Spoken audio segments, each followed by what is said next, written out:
নাটোর শহরের কান্দিভিটা এলাকার আল জামিয়াতুন নুরিয়া মাদ্রাসা 4.5 টন লবণ দিয়ে 450 চামড়া সংরক্ষণ করেছে প্রতিষ্ঠানটি।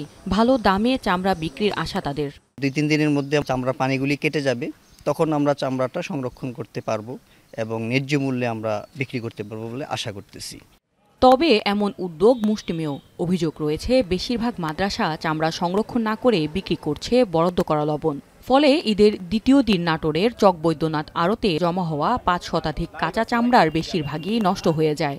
যখন কাঁচা চামড়ার আগমনটা বেশি হয়, আমদানিটা বেশি হয়, তখন ক্রেতারা নিজেদেরকে একটু ঢিল দেয়, যার দরুন চামড়ার দামটা কমে যায়। গ্রামে গেলে তো বলছে 7টা ভাগই 150 টাকা কিলো, 1050 টাকা কিনতে হয়েছে, বিক্রি হলো 500 টাকা। লবণ দেওয়া হয়নি, এখন ধরেন যে লবণ দিচ্ছি, ভালো থাকলে ভালো থাকবে, না থাকলে ফেলে দিতে হবে।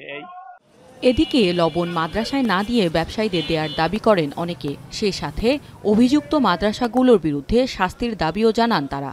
লবণ যারা বিনামূল্যে সরকারের কাছ থেকে নিয়েছেন, তারা যদি লবণ ব্যবহার যথাযথ না করে চামড়াটা আমাদের কাছে অসময়ে নিয়ে আসছেন, এর জন্য তারাই দায়ী এবং এটার জন্য সরকারের প্রতি আমার অনুরোধ হলো ব্যবস্থা নেওয়ার জন্য।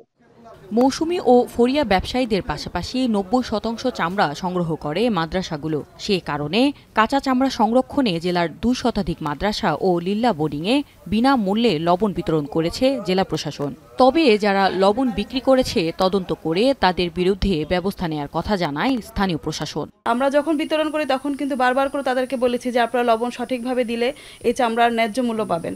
তো সেই ক্ষেত্রেও তারপরেও মাদ্রাসাগুলো হয়তোবা চিন্তা করেছে যে তারা তাৎক্ষণিকভাবে সেগুলো বিক্রি করে দিলে তাদের কাছ থেকে ঝামেলাটা চলে যায়। এরপরও আমরা যেহেতু ওদের কাছ থেকে প্রত্যয় নিয়েছি, তো সেই অনুযায়ী আমরা ব্যবস্থা গ্রহণ করব। নাটোরে গরুর চামড়ার লক্ষ্যমাত্রা ছিল 4 থেকে 5 লাখ পিস, কিন্তু এখন পর্যন্ত এসেছে মাত্র 25 থেকে 30 হাজার। খাসি ও বকরির চামড়াও লক্ষ্যমাত্রার তুলনায় অনেক কম। আগামী শুক্রবার থেকে লবণযুক্ত চামড়া কিনবেন ব্যবসায়ীরা। এখন নাটোর শাইনি চুলে এখন হবে সব হেয়ারস্টাইল। সিল্কোর দ্বিগুণ শাইনি চুল প্রতিদিন।